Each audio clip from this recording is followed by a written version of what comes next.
that guy? Michael blocking it up there? Michael Block, I know Michael Block, yeah. Your face isn't It's not covered up, yeah. You know the hat on. Yeah, no kidding. I appreciate that. No, but I guess opening comments, we just got back late last night from our first event of the fall of the season, and it ended great. We won the event. Didn't have a lot of expectations leading into the event. 3 new players in the lineup, really 2 brand new ones, but our third, Ryan Voice, had played 1 college event for us in his career, so really three new ones at a stacked field out in Sahali Country Club out in Seattle, Washington. Like I said, not a lot of expectations, but was hoping for the best. And by gosh, we played really solid Illinois golf and got a lead early and held on yesterday at the end and played really strong golf coming in with a lead. It's hard to play with a lead with any players, but new players on a hard golf course like that was always tricky, and I was curious how we'd hold up. But we got into that position because we had Jackson Buchanan, our returning All-American, shot 66 the first round, and our freshman Max Herendeen, who finished second in the event, lost in a playoff, shot 64 the second round.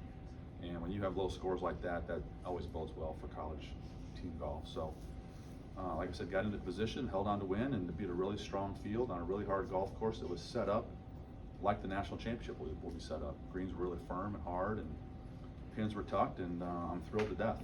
But I wouldn't say I was surprised, but I'm really positively encouraged after what I saw. But next week's a whole new week. We have our event at Olympia Fields. We've had maybe 17 years now, which is the premier event in college golf. The field last week was strong. This will be even stronger on a major championship venue up at Olympia Fields, starting on Friday and ends on Sunday. And we'll see if we can go up and see if we can do something again and maybe shock the world again. Mike, was you worried about your team, given that you had so many newcomers? Was I worried? What did you learn about your team? What I learned about my team, you know, as a coach, you see flashes. We put them through a pretty strenuous 3 weeks of practice for golf, if you believe it. You can put mental challenges and mental strength just to see how they are. And we were curious if we were better than we thought we were, or we were worse than we thought we were, because we had flip-flops in the lineup. Some guys that we didn't maybe expect to play well in qualifying or in our practices played well, and guys that we thought would didn't. So we didn't know where we were. So I found out maybe we're deeper than I thought we were, potential-wise. But again, it's just one event, and you can't in this sport you can't judge anybody by one event. And, you know, I don't really build rosters, and I don't really tab players how they are based on just one event. I like a body of work, a resume. So that has yet to be seen, but I learned that maybe we're deeper, and you know that when we're coming down the stretch and we started slipping the lead, losing the lead yesterday with some really good teams behind us, teams with All-Americans and top 10 players in the world behind us on that golf course, to hold that lead and actually push out at the end was I learned was pretty good. I think they listen, and to have the courage to change your game from a junior golfer to a college golfer and change your mindset is hard to do. You've learned to play the game a certain way, a certain linear way, and to be good at golf at a high level, you need to play non-linear. You need to think different ways and maybe play different ways, and maybe lose a battle to win the war type of thing on hard golf courses. And junior players don't necessarily do that, so to come to college and see some of our guys and some of our transfers adapt to that quickly was encouraging. So I think they're coachable, but we still got to get better. We still got to get better, and there's a lot of things to work on. What's your message to new guys when they come in, especially off the season you just had, with maybe expectations outside, hey, this is Illinois? Yeah, we have 2 fifth-year transfers in from mid-major programs that never played golf courses like this at that field. This is new to them. And then the freshmen coming in. Be who you are. We recruited you for a reason. We recruited you because you can play. So be who you are, but meld to how we do things and just be open-minded.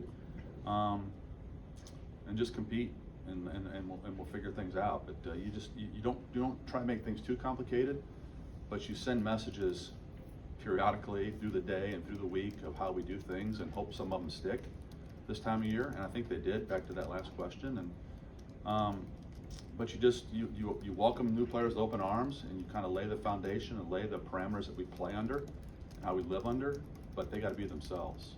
They're here because they can play. So, you know, you got to turn your mind off sometimes when you're playing and just kind of be who you are. Coach, What was are some the of the was- challenges for Max, having played as well as he did in his first college tournament, and then to kind of build off that, or at least Yeah, understand what's coming for him? That's a really good question. And then young players, when they have success, they tend to think they're better than they are, and when they play bad, they tend to think they're worse than they are. And that's something you gotta match. And you know, Max is one of the top recruits in the country. Won the National PGA Junior Championship last summer, won the majors in junior golf, and we know he's going to be good. He actually probably, you know, he had this tournament in the bag. He doubled bogey the 17th hole yesterday, and then birdied 18 to go into a playoff. So he knows he has things to learn, but he's very talented. We got asked that question earlier. Dylan Meyer, who played for us a few years ago, was a #2 amateur in the world when he left here. As a freshman, he won Olympia Fields, and he thought he'd had the whole thing figured out, his first college event, and he soon realized he didn't. So with Max, he's just got to stay what he does, and he's a very mature golfer. He knows the game, he knows his game. It's going to be interesting to see how he plays this week and the rest of the fall. I think he'll do fine, but he's going to have bumps along the way. So again, not to think too high, not to think too great, not to think too low, and just kind of stay steady and let it turn out as it has.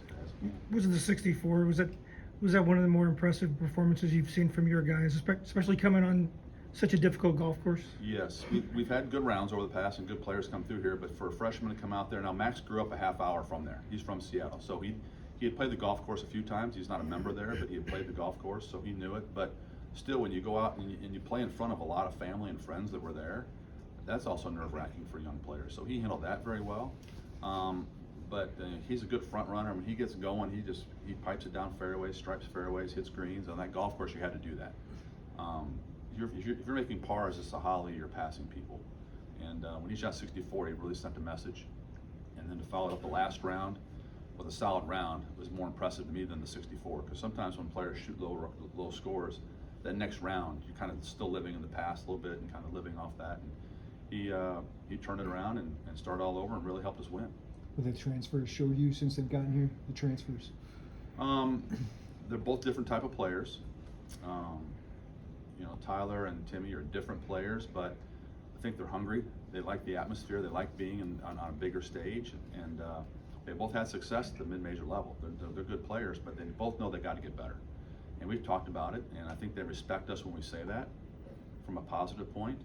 And I think there's potential there. I think there's potential there to help us. Now, to what level, we don't know. You never know in this sport. I mean, the emotional part of your being affects how you play so much. And that's why we try to work on that a lot and try to lay the foundation for that. And I don't know what their mental makeup or their emotional makeup is going to be when adversity hits or success hits for a couple weeks. I don't know yet. We'll work on that. But the potential is there for them to be good. Coach, I know you got new guys, but does the expectation and tradition here help, like going forward? Like, is it a big deal? Like guys come in thinking, that, you know, or is that hurt sometimes maybe? I hope it helps. Okay. But they have no choice. It is what it is, and we tell them that, and they signed up for this stuff. Okay. We didn't twist their arm to come here. We didn't draft them in the NFL. You know, they're here because they want to be here. So there is expectations, Okay. and we talk about that and embrace them. But yeah, we'll find out. We'll find out, but we're not going to compromise. We're not going to settle. We're not going to lower expectations because we have a new team or a young team or players that may not be ready for it. I'm big on playing young players. I'm big on throwing young guys in there, freshmen in there, transfers in there to see how they do, and sink or swim type of thing. And we're not changing. So either they're with us or they're not. Mike, do you approach the fall differently than the spring? With your players or your staff, or how you prepare? Yeah, you do in training, you do in playing, but in wins and losses, they count the same as the spring. That's what's weird. It's weird. No sports have this long of a season. And the wins and losses we got yesterday count just as much as they will next April. So we want to win, we want to compete, but we got to build, we got to try different things. And we probably work more technically late in the fall and during the winter than we will any other time. But it's important. I want to get guys different. You know, we talked as a team. I'm gonna have different lineups this year. I'm gonna put some different guys in to see how they do and how they coexist and intermingle and get along. And that's what you do in the fall. But at the same point in time, it's important because wins and losses count. So you have the fall season, the spring season, and then championship season is what we always call it. And they get more important, obviously, in the spring and the championship season. This is, if you don't play good in the fall, you're behind the 8 ball really bad going in the spring. And we can still play bad in the fall. I mean, you gotta have your guard up. I mean, we got some big tournaments coming up that we could, who knows? I mean, yesterday was, I wouldn't call it a surprise, but I didn't know what to expect. And next week could be the same or opposite, I don't know. How's Jackson kind of handled the elevated role on the team? That's a good question. He's learning. You know, a year ago, nobody knew Jackson. Then he finishes second in the NCAAs and is low in the stroke play portion of the USAM, and now everybody knows Jackson. And I think he'll be the first one to admit, I think he's not living in the present as much as he needs to be. You know, he knows expectations. He's seen what his results have done for him, and he's living in the past a little bit, thinking he has to play up to those, so there's more pressure on himself, and he's thinking in the future a little too much. So that's the normal growth of a young player, but he's so talented, and I think he's smart. I know he's smart and he's coachable, but he's fighting himself in areas. And when you have a sport like this that's so cerebral, like I said, and so emotional, where you initiate the action on every shot, there's nothing to react to. Nobody else can put you in the right frame of mind. You have to do it yourself. That's a big deal. So he's learning to go through that right now. Anything else for Coach Small?